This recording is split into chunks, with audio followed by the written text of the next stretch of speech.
नमस्कार, कैसे हैं आप सब? आशा करती हूँ सब बहुत अच्छे होंगे, खुश होंगे। आज मैं बात करने वाली हूँ स्कंद माता के बारे में। स्कंद माता का 5वां नवरात्रा, 5वां नवरात्रा में माँ स्कंद माता का स्वरूप को हम पूजा अर्चना करते हैं। किस तरह से माँ हमारे सारी परेशानियों को दूर करती हैं, किन चीज़ों से माँ प्रसन्न होती हैं। जिनकी भी संतान संबंधित कोई समस्या चल रही है, संतान से संबंधित कोई भी तरह की प्रॉब्लम से संतान नहीं हो रही है, या बच्चों को लेकर आप परेशान हैं, या किसी भी प्रकार की इस तरह की समस्या अगर आपके लाइफ में है, तो इसे जल्द से जल्द तुरंत झट से दूर कर सकते हैं आज के बताए गए इस उपाय को करने के बाद। तो कौन से विशेष उपाय हैं? माँ का नवरात्रा जो कि 2-2 दिन एक साथ पड़ रही है, तो हम ये बात ज़रूर करेंगे कि नवरात्रा इस बार 8 दिनों में ही खत्म हो रहा है, तिथियाँ इस प्रकार से ही पड़ी हैं। तो चलिए बात करते हैं, उसके पहले एक छोटा-सा विनम्र निवेदन, अगर अभी तक आपने मेरे और आपके दोनों के यूट्यूब चैनल को लाइक, शेयर, सब्सक्राइब नहीं किया तो ज़रूर करिए। व्हाट्सएप पर भी आप उसे कनेक्ट कर सकते हैं, लेकिन उसके लिए आपको फीस देनी पड़ेगी पर्सनल प्रेडिक्शन के लिए, कुंडली दिखाने के लिए, या किसी भी तरह से सीआर सिंगी, हत्ता जोड़ी, बिल्ली की जिद, कोई भी सिद्ध की हुई चीज़ प्राप्त करने के लिए व्हाट्सएप पर कॉन्टैक्ट करिए। नंबर है 7003302861 पर। और फेसबुक में एस्ट्रो पूर्णिमा ऑफिशियल में मुझसे कॉन्टैक्ट कर सकते हैं। व्हाट्सएप पर, इंस्टाग्राम पर आप मुझे एस्ट्रो पूर्णिमा में फॉलो कर सकते हैं। तो चलिए बात करते हैं कौन से विशेष उपाय जिसे आपको करने चाहिए आज के दिन। स्कंद माता का जो स्वरूप होता है वो बेहद ही खास स्वरूप होता है। इनको केले का भोग अति प्रिय है। पीले रंग की चीजों का भोग लगाने से वो खुश होती हैं। पीले लड्डू भेंट कर सकते हैं। पीले फूलों की माला आप उनको आज के दिन भेंट कर सकते हैं। इसके साथ पीले वस्त्र, पीली चुन्नी, पीला रंग का कोई भी बना हुआ, जैसे मूंग दाल की हलवा हो गई, इस प्रकार की चीज़ों का भेंट ज़रूर करिए। छोटी बच्चियों को आज पीले चीज़ दान ज़रूर करें, खिला सकते हैं पीली चीज़ें घर पर बनाकर। मीठा चावल, अगर आप चावल खा रहे हैं तो नहीं खा रहे हैं तो कोई बात नहीं।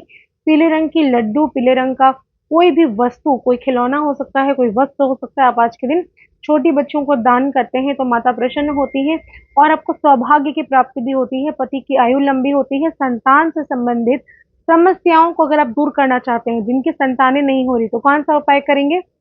अगर आपका बच्चा नहीं हो रहा, आप बहुत दिन से परेशान हैं, तो आपको आज एक खास काम ज़रूर करना है। आपको माता के समक्ष बैठना है।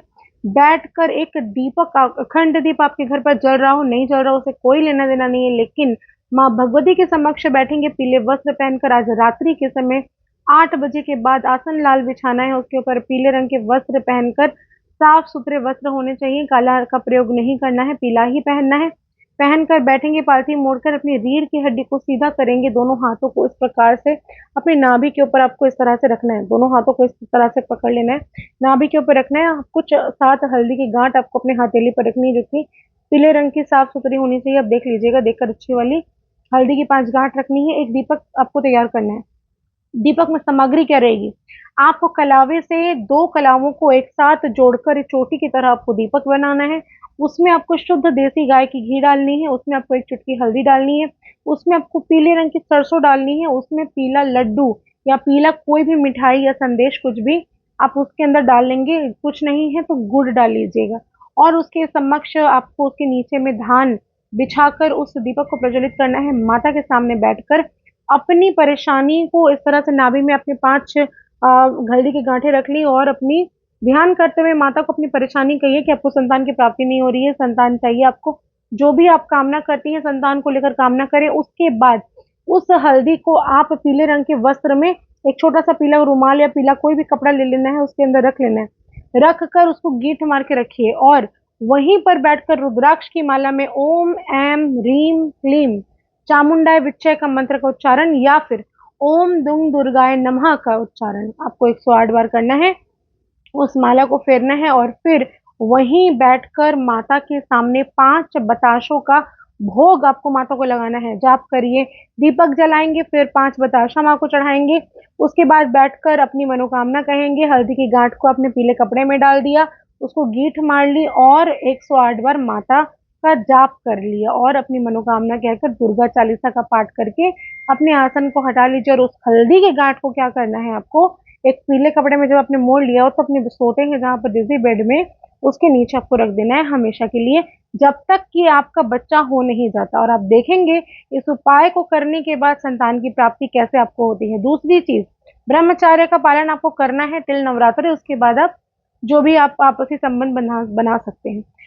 दूसरी चीज़ ये है कि आज के दिन संतान से रिलेटेड समस्याएँ, यानी कि संतान आपकी बात नहीं सुनती, आप या तो उसके हेल्थ को लेकर बहुत ज़्यादा परेशान हो, आप उसको समझा नहीं पा रहे हो, उसको ट्रीट नहीं कर पा रहे हो, बच्चे आज के दिन पर गलत नशा का लत उनको लग जा रहा है, कहीं कोई ऐसी जगहों पर फँसा है, जैसे कोई बॉयफ्रेंड गर्लफ्रेंड के चक्कर में फँस के अपनी पढ़ाइयाँ, करियर बर्बाद कर रहा है, या फिर उनकी पढ़ाई में मन नहीं लगती, संगति गलत हो गया, चाहे कोई भी एक्स वाई जेड आपके रीज़न्स हो, संतान की समस्या के लिए माता के सामने पीले रंग का आपको एक धागा लेना है, जो कि इजीली मार्केट में मिलता है, नहीं मिलता तो सफ़ेद कच्चा सूत लेकर उसको पीले हल्दी से रंग लीजिए, ठीक है?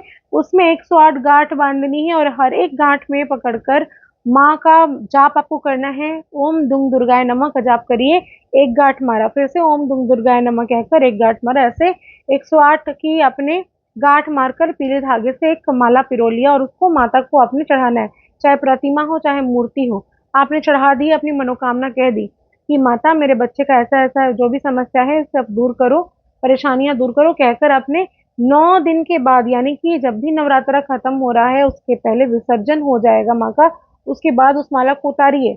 उतार कर अपने बच्चे के हाथ में उसको बाँध दीजिए और आप देखेंगे कि किस तरह से उस परेशानी से बच्चा जो है वो दूर हो जाता है। आशा करती हूँ मेरे वीडियोज़ पसंद आ रहे होंगे। लाइक, शेयर, कमेंट करना बिल्कुल ना भूलें। कमेंट में जय माता दी लिखना बिल्कुल ना भूलें। धन्यवाद।